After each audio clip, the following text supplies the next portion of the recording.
In a football stadium, a match between two arch rivals has begun. The spectators are enjoying every second of it and cheering for their respective teams. However, one particular man seems to be scared. He knows something that no one else does. That the stadium will explode if the noise level exceeds 100 decibels. There is an indicator inside the stadium that displays the noise levels. As the scared-looking man is on the phone talking about the possible explosion, a fan overhears him and inquires about the matter. With an anxious look, the man reveals everything about the possible explosion. He then asserts that if a goal is scored, the noise levels will obviously increase. Hearing this, the fan becomes worried, but he knows what he is supposed to do. He has to prevent any goals until the final whistle. Unfortunately, the home team gets a penalty. Chaos is about to unfold, but in the nick of time, the fan heroically runs to the pitch and kicks the ball. This delays the explosion for the time being, but can he delay it until the full time whistle? Following this, the movie goes into a flashback. In the depths of the ocean, east of Hiroshima, a Korean submarine named Hala is passing through. Inside, there are several Navy officers trying to protect their country from attackers. The leader of the group is Kang Do-young. He is the same scared man from the first scene. Unfortunately, one day, they come under heavy fire as an enemy submarine starts bombarding them with missiles. Kang calms his crew down and tries his best to guide them towards safety, but is unsuccessful. At the end, Hala crashes at the bottom of the ocean. The scene then fast forwards by a year, and Kang, who is still alive, has started living a normal life. He has retired from his duties and spends most of his time with his wife, Yoo Jeong, and their daughter Sol. One day, as he is heading to a press meeting, suddenly he receives a call from an unknown number. The person on the other end explains that explosives have been planted at an amusement park and also at a major's house. He then asks Kang to select a location of the two, but as expected, the latter hangs up.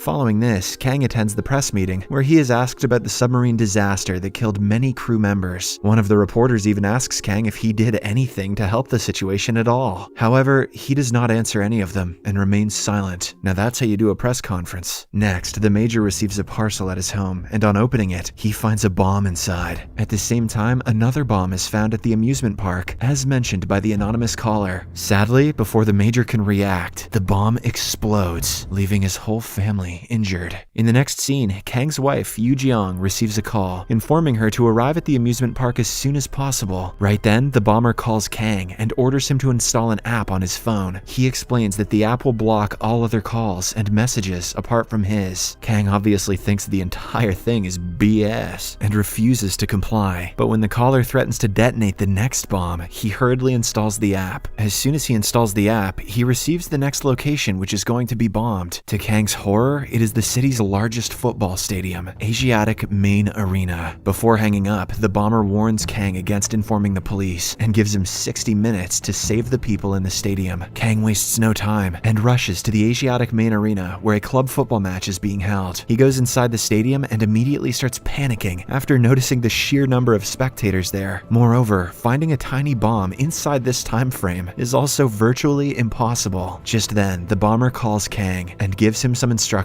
Firstly, the bomb works on sound. If the noise inside the stadium reaches 100 decibels, it will get activated. The bomber also reveals that the bomb is inside the VIP sitting area. Well, that's not the worst thing in the world. Only psychopaths can afford those seats. In the meantime, a news reporter, O'Day, hears Kang talking to the bomber. He recognizes him as the captain of the doomed Hala submarine and inquires if everything is okay. Kang simply mentions that a bomb is going to explode if they make too much noise. Before walking away, hearing this, O'Day becomes terrified and he starts brainstorming ideas on how to control the crowd. When nothing comes up, he covers his mouth and rushes to the field in an attempt to distract everyone. The plan works for a while and the crowd becomes silent, but soon he is taken away and the match resumes. Meanwhile, Kang is still on his way to the VIP sitting area, which is exactly on the opposite side of the stadium. Unfortunately, at the same time, the match goes to penalties and a player scores a goal. This prompts the crowd to go wild and the sound level easily crosses 100 decibels, hence activating the bomb. Soon after, an anxious Kang reaches the location and starts searching the room haphazardly. Luckily, he finds the bomb inside an aquarium and takes it out. He then asks everyone in the VIP area to evacuate. All the people comply and they rush to safety. However, one kid is left behind. With only 5 seconds on the bomb timer, Kang, who is already out, sees this and rushes to save the kid. He covers her body with his, and at the same time, the bomb explodes. Fortunately, Fortunately, both of them survive, and as Kang walks out of the room holding the little kid, everyone claps for him with respect. You still blew it with the submarine, buddy, but good job. Later, as Kang is leaving the stadium, he again receives a call from the bomber, who reveals the next target. It turns out to be a local swimming pool resort, which is always sprawling with people. The timer also starts, which is for exactly 60 minutes. Since the resort is very far away, Kang asks the reporter, O'Day, to lend his car for the day. The latter obliges, but only on the condition that he can join. Kang doesn't want to endanger anyone, but since he doesn't have much time, he agrees. On the other hand, as Soul is returning home alone, she gets kidnapped. Meanwhile, Kang showcases his impeccable driving skills and manages to reach the resort in a matter of minutes. But in the process, he breaks every traffic rule imaginable. Right then, Kang receives a call from the bomber, and this time he also receives a picture. It is of his daughter, Soul, who has been tied and placed inside a black car. The picture devastates Kang, but he quickly regroups and focuses on the task at hand. He then proceeds to the swimming pool, but not before ordering O'Day to search for the black car. Shortly after, Kang starts looking for the bomb around the area. He suspects that it is inside the water like the last time, and surprisingly, he is correct. To get a closer look, Kang dives inside the pool and tries to disarm it. Elsewhere, at the amusement park, his wife Yu Jiang has arrived at the scene, wearing a bomb suit. It turns out that she is one of the best bomb diffusers in the city, and that's why she has been called upon. Unfortunately, while she is trying to concentrate, a couple living in the nearby apartment makes a loud noise. This activates the bomb, and the clock starts ticking. At this instant, we are shown the scenes of two different places, the swimming pool and the amusement park, where the husband and wife are both trying to defuse bombs. The situation is tense in both places, and in the end, they decide to shield the bomb with their own bodies, hoping that it can save people. I guess neither of them are very happy with their marriage. However, when the timer runs out, nothing happens. Officers at the amusement park assume that it is a prank, but right then, Kang receives a call that is connected to the timer near his wife. Now, both of them can hear each other. Yu Jiang can also see a picture of her kidnapped daughter inside the timer. Then, the bomber speaks up and reveals that a large explosive is set under the ground, where Yu Jiang is standing. She can run, but if she does so, little Soul will be killed. Kang, who is hearing everything, begs his wife to run away, but she doesn't move an inch. A short while later, a large explosion occurs, which tosses her a few meters away. At the parking lot, O'Day discovers the black car he was looking for and somehow opens the door. But as soon as he does so, a small explosion occurs, causing him minor injuries. Kang also arrives at the scene, but doesn't find any signs of his daughter inside the car. In the following scene, we are finally shown the mastermind behind all the terror attacks. He is Tae Seong, ex-Navy, who was a part of the Hala submarine when it came under attack. His brother was also in the submarine, but he passed away on that fateful day. Now, Tae Seong is doing all of this to take revenge on the government and Kang for their arbitrary decisions. Elsewhere, the city's section chief officer, Young Han, is informed about the explosion at the amusement park. He is also told that the bomb diffuser, Yu Jiang, is still alive, which makes her an obvious target for the bomber. Hence, Young Han asks his driver to take him to the hospital immediately. But before they can reach it, Tae Seong enters Jang Yu's medical room and kills her security guard. On the other hand, Kang and O'Day go to meet an ex-Navy officer and inquire about Tae Seong's whereabouts. The latter gives them an address, and so the search begins. After a while, Kang enters the perpetrator's house, where he finds a lot of materials scattered around. These are the same materials that are used to make the bombs. Right then, Kang receives a call from Tae Seong, who holds him responsible for the death of his other co-officers. Kang tries his best to justify himself, but Tae Seong does not listen and suggests that he meet him at the Mist Hotel. After this, disguising himself as a doctor, Tae Seong takes Yu Jiang out of her room in a wheelchair to the hallway. In the meantime, Young Han also arrives there, but fails to recognize the perpetrator. He instead goes straight to Yu Jiang's room and finds her guard lying dead on the floor. Alarmed, he orders his driver to scan the whole area for Tae Seong. The latter does find him and initiates a fight, but in the process he gets killed, allowing Tae Seong to drive away with Jang Yu. Meanwhile, a worried Kang calls Young Han and explains the entire situation to him. He also reveals about the bomb-related materials found at the perpetrator's house. Soon, Kang and O'Day arrive at the Mist Hotel and begin searching for the bomber, but instead, they find little Seol sleeping on a couch, wearing a jacket covered with explosives. Meanwhile, Young Han and his team inspect the perpetrator's house and deduce that the explosives are connected to different ships, and it is difficult to defuse them.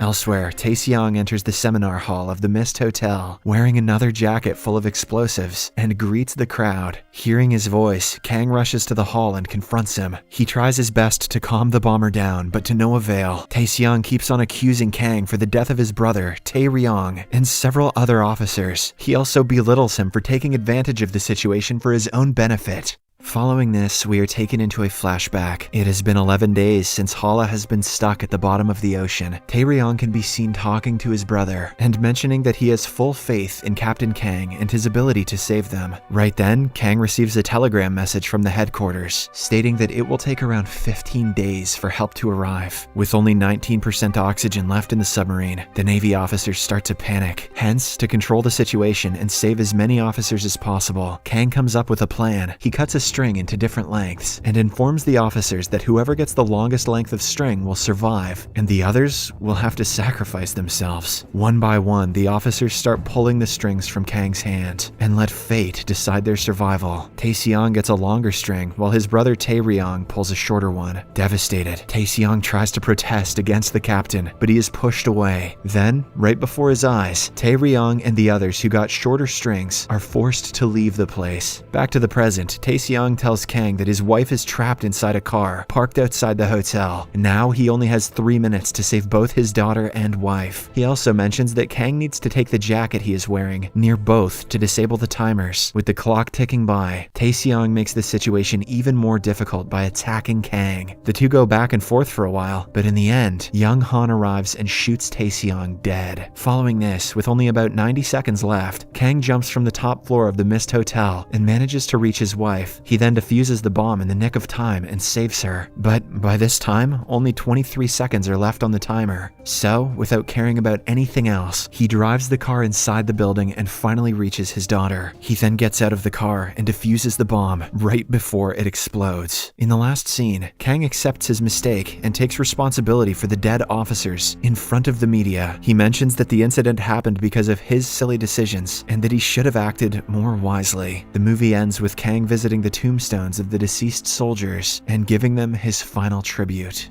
Subscribe for more videos like this, turn on notifications, and leave a like to help the channel out. Thank you for watching.